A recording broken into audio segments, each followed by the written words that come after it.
ভাঙর কখনো আইএসএফ তৃণমূল সংঘর্ষকে কেন্দ্র করে উত্তপ্ত থাকে, তো কখনো আবার শওকত মোল্লা কিংবা আরাবুল ইসলাম তাদের মধ্যে দ্বন্দ্বকে কেন্দ্র করে উত্তপ্ত থাকে।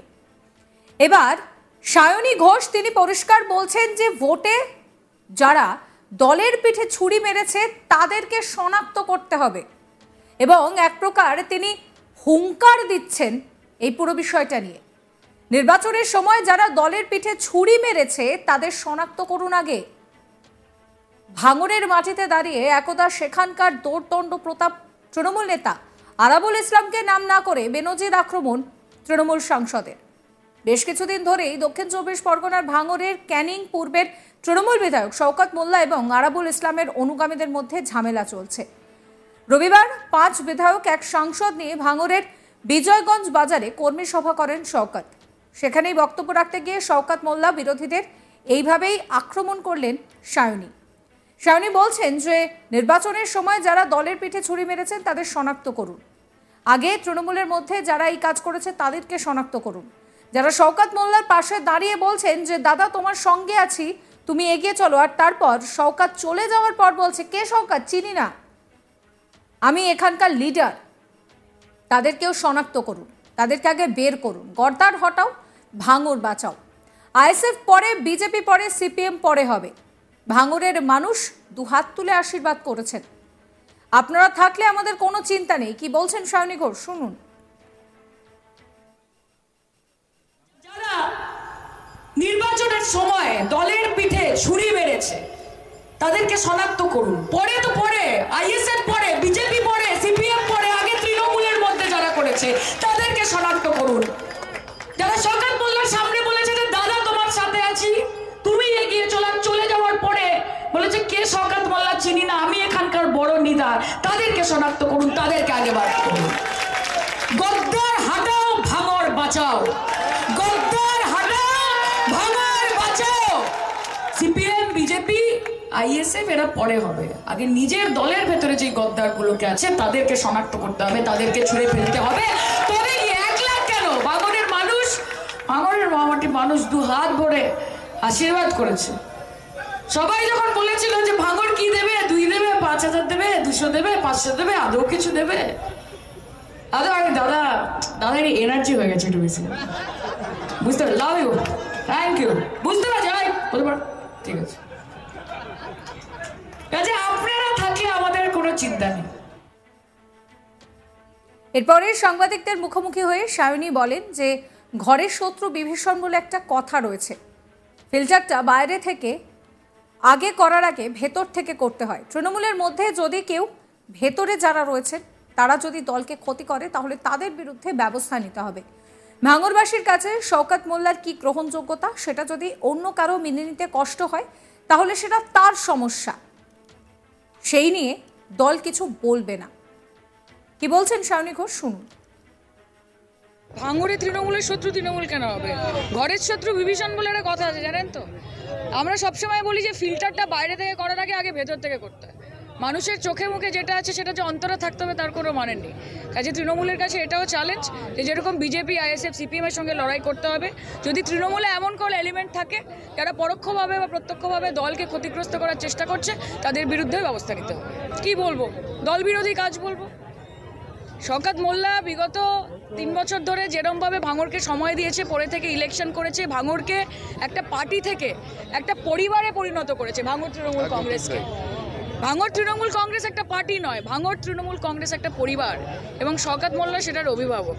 কাজে ভাঙড়বাসীর কাছে শওকত মোল্লার কি অ্যাকসেপ্টেন্স সেটা যদি অন্য কারোর মেনে নিতে কষ্ট হয় তাহলে সেটা তার সমস্যা। এখন উনি কি বলছেন না বলছেন সেটা নিয়ে আমি মন্তব্য করতে চাই না। ভাঙড়ের মানুষ শওকত মোল্লা, মমতা ব্যানার্জি, অভিষেক ব্যানার্জি এবং ভাঙড় তৃণমূল কংগ্রেসের উপর আস্থা রেখেছেন, সেটা নির্বাচনের ফলে আপনারা দেখতে পেয়েছেন, 2026-এ পুনরায় দেখতে পাবেন। ভাঙড়ে তো এক শ্রেণীর তৃণমূল কর্মীদের উপর হামলা হচ্ছে লাগাতার। ভাঙড়ে সেটা হতেই থাকে। আমরা কলকাতা পুলিশকেও এটা নিয়ে জানিয়েছি, আমরা চেষ্টা করব যাতে সবাইকে প্রোটেক্টেড এবং সুরক্ষিত রাখা যায়। এই নিয়ে আমার কালিক প্রসেনজিৎ সাহার একটা রিপোর্ট দেখাবো। গত কয়েকদিন ধরে দক্ষিণ চব্বিশ পরগনার ভাঙড়ে তৃণমূল কংগ্রেসের 2 গোষ্ঠীর মধ্যে বিবাদ লেগে রয়েছে। একদিকে যেমন রয়েছে আরাবুল ইসলাম গোষ্ঠী, তেমনি অপরদিকে রয়েছে শওকত মোল্লা গোষ্ঠী। ভাঙড়ের বিজয়গঞ্জ বাজারে মিটিং করে সেখানে শওকত অনুগামীরা আরাবুল অনুগামীদের হাত পা ভেঙে দেওয়ার হুঁশিয়ারি দিয়েছিলেন। তারপর দিনই ভাঙড়ের ভোজেরহাট এলাকাতে তৃণমূলের একটি দলীয় কার্যালয়ে ভাঙচুর হয়, যে দলীয় কার্যালয় আরাবুল ইসলাম অনুগামীদের ছিল। এমনকি আরাবুল অনুগামী লালবাবু মোল্লার গাড়িও ভাঙচুর করা হয়, বেধড়ক মারধর করা হয় আরাবুল অনুগামীদের।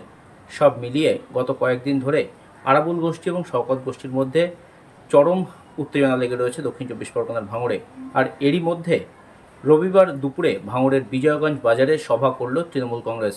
শওকত মোল্লার নেতৃত্বে ভাঙড় বিজয়গঞ্জ বাজারে তৃণমূল কংগ্রেসের এই সভাতে উপস্থিত হয়েছিলেন যাদবপুর লোকসভা কেন্দ্রের সাংসদ সায়নী ঘোষ, ক্যানিং পশ্চিমের বিধায়ক পরেশরাম দাস, জয়নগরের বিধায়ক বিশ্বনাথ দাস সহ রাজ্যের একাধিক বিধায়ক এবং সাংসদরা।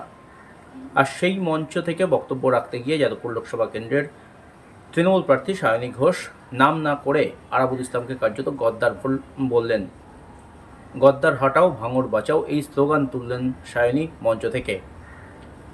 বিগত বেশ কিছুদিন ধরেই ভাঙড়ের যে রাজনৈতিক পরিস্থিতি তা আবার নতুন করে উত্তপ্ত হচ্ছে তৃণমূলের গোষ্ঠী কোন্দলের কারণে। আর এই পরিস্থিতিতে দাঁড়িয়ে যখন আরাবুল ইসলাম শুক্রবার রাতে সংবাদ মাধ্যমের মুখোমুখি হয়ে শওকত মোল্লাকে সিপিএমের হারমাত বলেছেন, সেই ঘটনারই পরিপ্রেক্ষিতে বা সেই ঘটনারই কাউন্টার হিসেবে কার্যত এদিনের সভা অনুষ্ঠিত হয় বলে মনে করছে রাজনৈতিক মহল। আর এদিনের সভা মঞ্চ থেকে একদিকে যেমন সায়নী ঘোষ আরাবুলের নাম না করে তাকে কটাক্ষ করেছেন, গদ্দার বলেছেন, তেমনি একের পর এক অন্যান্য বিধায়ক, অন্যান্য নেতৃত্বরা তারাও আক্রমণ করেছেন আরাবুল ইসলামকে। এই পরিস্থিতিতে দাঁড়িয়ে আরাবুল ইসলামের পরবর্তী পদক্ষেপ কী হয় সেটাই এখন দেখার। অন্যদিকে শওকত মোল্লা তিনি দাবি করেছেন আরাবুল কি বললেন না বললেন তাতে তার কিছুই যায় আসে না। সায়নী বলেছেন আরাবুল দল বিরোধী কাজ করছে, এ বিষয়ে দল যা সিদ্ধান্ত নেবে সেটাই হবে। অন্যদিকে এই আরাবুল ইসলাম তার বিরুদ্ধে যে একাধিক অভিযোগ রয়েছে সেটাও বলেছেন। সায়নী মঞ্চ থেকে বক্তব্য রাখতে গিয়ে বলেছেন নির্বাচনের সময় কার্যত গদ্দারি করেছেন আরাবুল। সব মিলিয়ে ভাঙড়ের রাজনৈতিক পরিস্থিতি এই মুহূর্তে যথেষ্ট উত্তপ্ত। আর সেখানে দাঁড়িয়ে আরাবুলকে কোণঠাসা করতে কার্যত রবিবারের এই তৃণমূলের বৈঠক বা তৃণমূলের এই যে জনসভা সেটা আর শওকত মোল্লার নেতৃত্বে অনুষ্ঠিত হলো সেটা কিন্তু বলছেন রাজনৈতিক মহল। আরাবুলকে হুঁশিয়ারি দিয়ে সায়নী ঘোষ কি বলছেন শোনাবো আপনাদের আরো একবার। যারা নির্বাচনের সময় দলের পিঠে ছুরি মেরেছে তাদেরকে শনাক্ত করুন। পরে তো পরে আইএসএফ পরে, বিজেপি পরে, সিপিএম পরে, আগে তৃণমূলের মধ্যে যারা করেছে তাদেরকে শনাক্ত করুন। যারা শওকত মোল্লার সামনে বলেছে যে দাদা তোমার সাথে আছি, তুমি এগিয়ে চলে যাওয়ার পরে বলেছে কে শওকত মোল্লা চিনি না, আমি এখানকার বড় নেতা, তাদেরকে শনাক্ত করুন, তাদেরকে আগে বার করুন। সাবস্ক্রাইব করবেন আজ তাক বাংলার ইউটিউব চ্যানেলকে, ফলো করবেন হোয়াটসঅ্যাপ চ্যানেলও।